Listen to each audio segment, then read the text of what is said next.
Hi friends, green ലൈഫിൻ്റെ പുതിയൊരു വീഡിയോയിലേക്ക് എല്ലാവർക്കും സ്വാഗതം. നമുക്ക് സമ്മറൊക്കെ തുടങ്ങിയല്ലേ, മാർച്ച് മാസമൊക്കെ ആയി.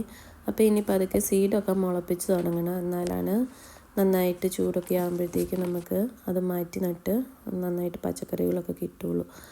അപ്പോൾ ഞാൻ ഇന്നിവിടെ കാണിക്കാൻ പോകുന്നത് റണ്ണർ ബീൻസ് എങ്ങനെയാണ് സീഡിൽ നിന്ന് മുളപ്പിക്കുന്നതെന്നാണ്. എല്ലാ വർഷവും ഞാൻ ഇങ്ങനെ സീഡിൽ നിന്ന് മുളപ്പിച്ചിട്ടാണ് ഞാൻ നടാറുള്ളത്.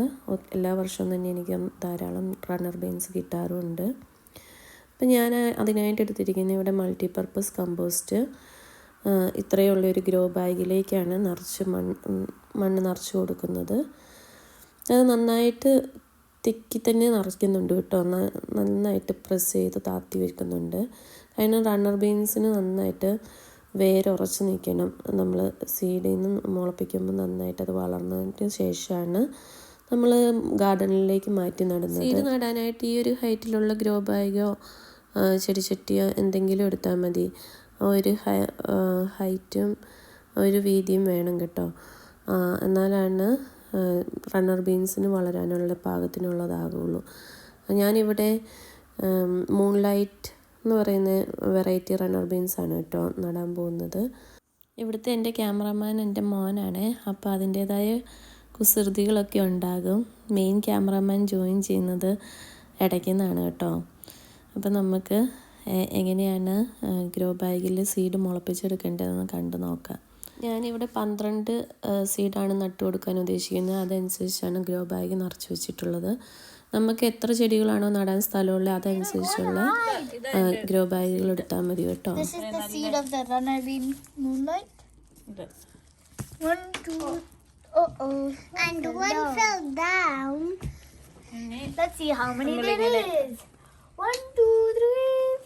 നമ്മളിവിടെ 12 നടാൻ പോകുന്നത്. 1, 2, 3, 4, 5, 6, 7, 8, 9, 10, 11, 12. There's 12 beans. Now make holes in each pot thingy.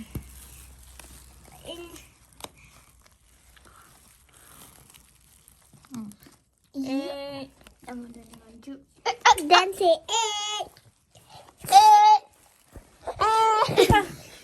നിങ്ങൾ എനിക്ക് എടുത്തു തരുന്നത് തന്നെയാണോ?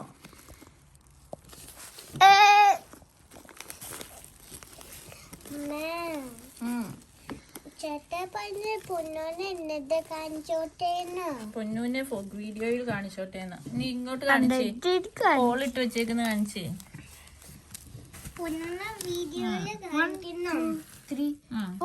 ഇനി ഇത് ഈ സീഡിന്റെ എടാ നിക്ക്, ഈ സീഡിന്റെ ഈ ഒരു ഭാഗം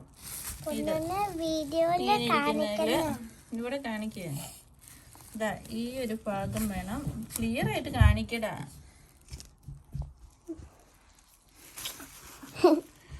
ഈ ഒരു ഭാഗം വേണം നമ്മൾ താഴേക്ക് ഇതുപോലെ ഇത് ഇങ്ങനെ വെച്ച് കൊടുക്കണം. ഇത് ഇങ്ങനെ ഇരിക്കില്ലേ, ഇത് കാണിക്കുക കൃത്യമായിട്ട്. ഇതിങ്ങനെ ഇരിക്കില്ലേ, അതിനെ ഇങ്ങോട്ടിങ്ങനെ താഴെ കുനിച്ച് ഇതാ ഇതുപോലെ വെച്ച് കൊടുക്കണം. അതിൻ്റെ അത് ചെരിഞ്ഞു പോയി. ഇത് ഇങ്ങനെ കൃത്യമായിട്ട് ഇതാ ഇങ്ങനെ വെച്ച് കൊടുക്കണം.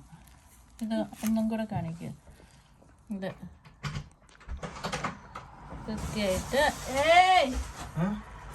അത് ഒത്തിരി സാധനങ്ങളുണ്ട് പോലെ വെച്ച് കൊടുക്കണം. നേരത്തേക്ക് അമ്മ അപ്പം എടുത്തോളൂ. സീഡ് ഇത് ഇങ്ങനെ ഇരിക്കുന്ന സീഡ് അതിൻ്റെ ഈ ഒരു ഭാഗം വേണം നമ്മൾ വെച്ച് കൊടുക്കാൻ. അതിനെ ഇങ്ങനെ ഇങ്ങനെ പിടിച്ചിട്ട് അടിയിലേക്ക് പോകണം. ഇതുപോലെ ഇതിങ്ങനെ പിടിച്ചേക്കുക. ഈ ഒരു ഭാഗം നമ്മൾ അടിയിലേക്ക് വെക്കണം. ഇങ്ങനെ കുനിച്ച് മണ്ണിൻ്റെ അടിയിലേക്ക് അങ്ങനെ പോകുന്ന പോലെ. വേണം കൂടെ വേണം കാണിച്ചോ. ഇത് ഇങ്ങനെ ഇരിക്കുമല്ലേ, അതിനെ അടിയിലേക്ക് ഇങ്ങനെ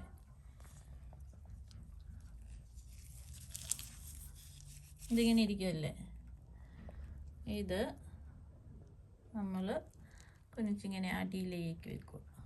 കണ്ടോ, ഇത് ഇങ്ങനെ അടിയിൽ. എന്നാൽ അല്ലെങ്കിൽ ഇത് ഒത്തിരി സമയമെടുക്കും. അങ്ങനെ വെച്ചില്ലെങ്കിൽ അത് കറങ്ങി തിരിഞ്ഞ് വന്നിട്ട് കൂടുതൽ സമയമെടുത്ത് അത് മുളച്ചു വരുള്ളൂ. നമ്മളിപ്പം സപ്പോസ് ഇങ്ങനെയാണ് വെക്കുന്നതെന്ന് വെച്ചു. സപ്പോസ് ഇങ്ങനെ വെക്കുവാണെങ്കിൽ ഇതിങ്ങനെ റൊട്ടേറ്റ് ചെയ്ത് തിരിഞ്ഞ് വന്നിട്ട് വേണം നമുക്ക് മുളച്ച് കിട്ടാൻ. അതുകൊണ്ട് നമ്മളിങ്ങനെയാണ് വെക്കുന്നത്.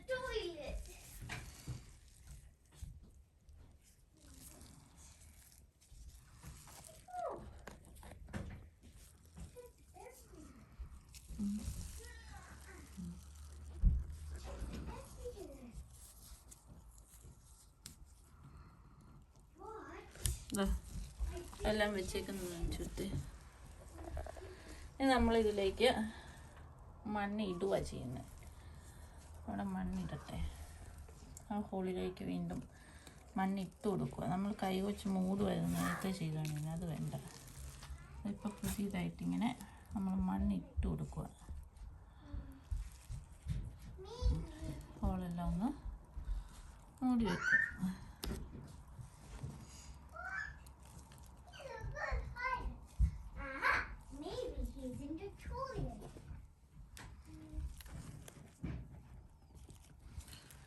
അങ്ങനെ വയ്ക്കുമ്പോൾ നമുക്ക് അടിയിൽ മണ്ണ് ആ വേരിന് ആ മുളച്ച് വരുന്നതിനൊരു തണ്ടിനൊക്കെ ഒരു സപ്പോർട്ടൊക്കെ കിട്ടും. അതിന് വേണ്ടിയിട്ട് ഇങ്ങനെ ചെയ്യുന്നത്.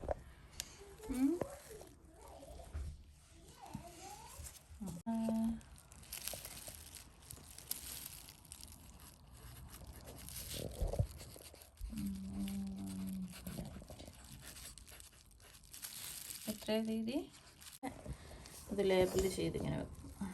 അപ്പം നമുക്കറിയാം എത്ര ദിവസം എടുത്തു. വെള്ളം ഒഴിച്ചു കൊടുക്കുകയാണ്. നമ്മളിനി ഇതുപോലെ രാവിലെയും വൈകിട്ടും നനച്ച് കൊടുക്കണ്ട കേട്ടോ. 2 ദിവസം കൂടുമ്പോൾ നനച്ച് കൊടുത്താൽ മതി. അല്ലെങ്കിൽ മണ്ണ് ഡ്രൈ ആയി ഇരിക്കുകയാണെങ്കിൽ മാത്രം നനച്ച് കൊടുത്താൽ മതി. അതിനുശേഷം വീടിൻ്റെ ഉള്ളിലെ വിൻഡോയുടെ സൈഡിൽ വെച്ചാണ് ഞാൻ വളർത്തുന്നത്. അപ്പം ടെമ്പറേച്ചറും ഉണ്ടാകും. പിന്നെ പുറത്തേക്ക് മാറ്റി നടണമെങ്കിൽ രാത്രിയിലെ ടെമ്പറേച്ചറും 10 ഡിഗ്രിക്ക് മുകളിലാകുമ്പോൾ മാത്രം മാറ്റി നട്ടാൽ മതി കേട്ടോ.